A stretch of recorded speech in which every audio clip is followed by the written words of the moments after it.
Hey everyone, and welcome back to the channel. So this is going to be maybe a faster review compared to my others, but a good friend of mine recently brought over a Cooler Master MM720, and I got to get some mileage on it and give it a test.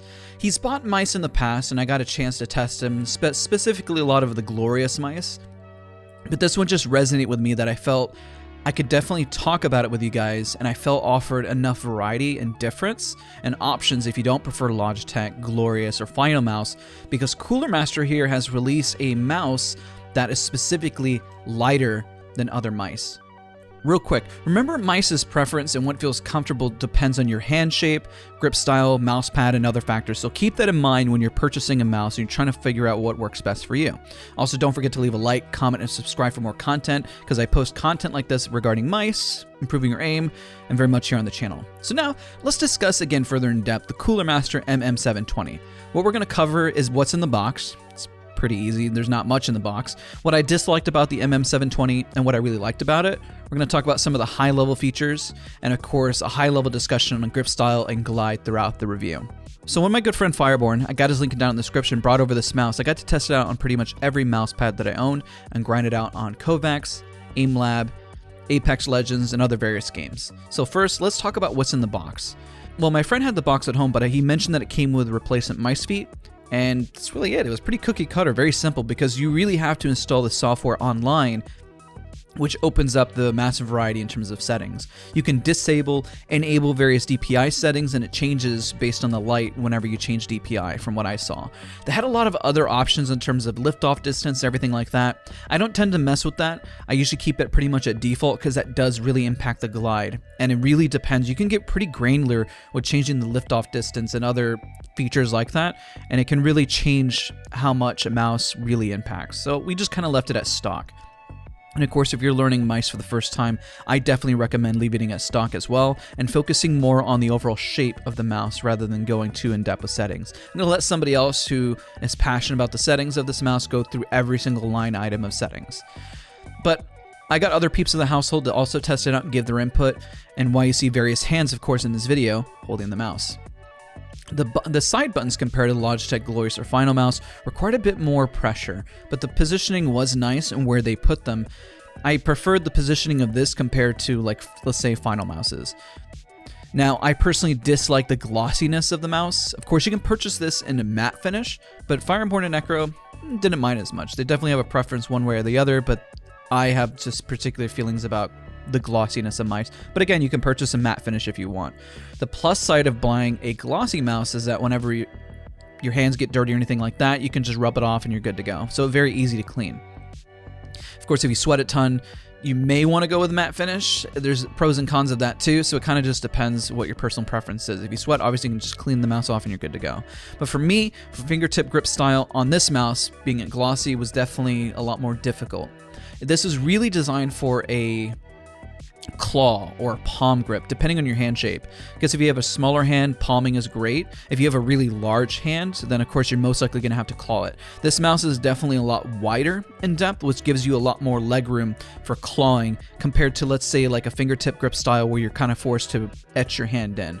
This just feels and sits better on a claw and palm grip. This is really why I'm really putting out the video, because I realize those who may not like the G Pro and want this different style of mouse, this is a great one for you, because this mouse comes at 49 grams, which is crazy because the Superlight was 60, and I believe the Finalmouse is a little bit lighter. I can't remember it offhand. I want to say 43, but just thinking offhand, I knew that the Ultralight Cape Town was much lighter than this one, which is crazy, and it does quite. The glide is actually fantastic and offers something quite different that I've not seen from other mice. If you have smaller hands, then the grooves on the right can help you lean 100% again more towards that palm grip. Which, of course, if you have a larger hand, you're going to be leaning towards a claw. Fingertip does work, but I found other mice just felt more comfortable whenever you're fingertip gripping. So in my opinion, this fits the bill of a certain individual when they're looking for the classic design. When they're looking for the classic design that Cooler Master has provided. Did a bit more research. I noticed that a lot of Cooler Master mice tend to have this overall shape. They just embellished it and they added more grooves, which is kind of nice. And this is one of the first time I've ever utilized a Cooler Master mouse, which is why I'm putting a review on it, and I thought this was fascinating. I think some of you guys even asked me to try one out, and this is essentially my thought process behind it. What's also nice is that the cost is only $50 or $49.99, which is a solid price for what you're getting. Yes, it's a honeycomb shape, so if you don't like, obviously, the honeycomb shape overall, then this may not be for you. But the plus side compared to like the final mice and everything, especially the Cape Town, if you don't put the side little things on there, is that the honeycomb is mostly towards the back of the mouse and not on the side, so you get that firm grip style, and it doesn't really impact the overall performance and what you're touching or grabbing. I will say the clicks on the mouse is something that I have not yet experienced in other mice. Not that they feel cheap, but they feel different. The sensation I can describe is that it felt more like a membrane key switch than a mechanical one.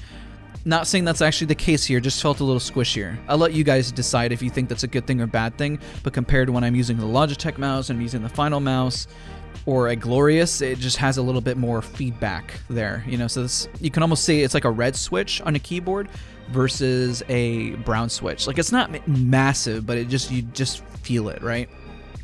I did get used to utilizing this on a fingertip grip style. It took a lot more time, but obviously, again, not to reiterate too much, that claw or palm is the intended use for this. The cable is ultra light, but not as light as a Glorious cable. Kind of an in-between, but if you have a mouse bungee, which I put it on, you're not going to really notice a difference on this. But if you're picky about cables and you just obsess about the Glorious or Final mouse ones, or you have a custom one, you're kind of probably going to want to change this one out. You know, obviously you kind of have to do the custom work, but of course if you're not used to that, then maybe if you're just obsessed with the cables and it's a pain point for you, Glorious or Final mouse may be more of a preference. This was mentioned by all three of us who kind of tested. We noticed a cable difference. But I love the fact that it came with PTFE white mice feet. Provides that glide that we all know and love, especially when you get Hyperglides or Core pads. The glide is smooth, but if you utilize a Cooler Master mouse pad or one that has a grittier feel, just know one part of the mouse does feel a bit more edged, and this edging is felt when you move against it. That's if you just really dislike feeling anything like that. Of course, you can go with a smoother mouse pad to kind of offset that. The glide across the board did feel way better on a mouse pad though that had more texture.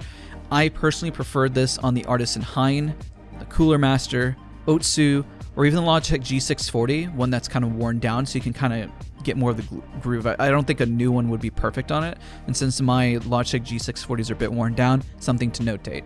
The problem is on a surface that's too smooth, since the mouse is so light in nature that it feels like you get lost in where it moves. Kind of a weird sensation to describe. Like on my FX Zero, I love it on the G Pro Superlight, but on this one the Teflon just feels a bit too smooth. Like I don't feel like a snag or anything outside of that small edge. But this could be a good thing. I mean, maybe this is something you really prefer.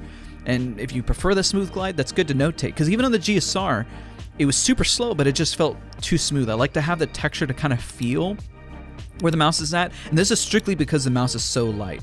Because please note, I'm not talking about speed, because you can have texture and have it be a lot faster. I'm just talking about the sensation when you glide and having feedback, knowing how it's going to stop. And since it's so light, you don't get much feedback in terms of the weight or how it feels. I didn't have this issue in my Final mouse, but that's because it caters more to a fingertip grip style, which means I can kind of have all fingers all around it and kind of stop and start it. And this could be also the sensation and feeling of just getting used to claw or palm grip. So just be mindful of that. But again, I hope this video out there helps somebody when you're looking for a specific mouse. I'm kind of surprised that the review, I thought it was going to be much shorter. It's a bit longer, but nonetheless, hope this helps somebody make an informed decision on whether or not you like this mouse. Don't forget to leave a like, comment, subscribe, and I'll see you guys next time.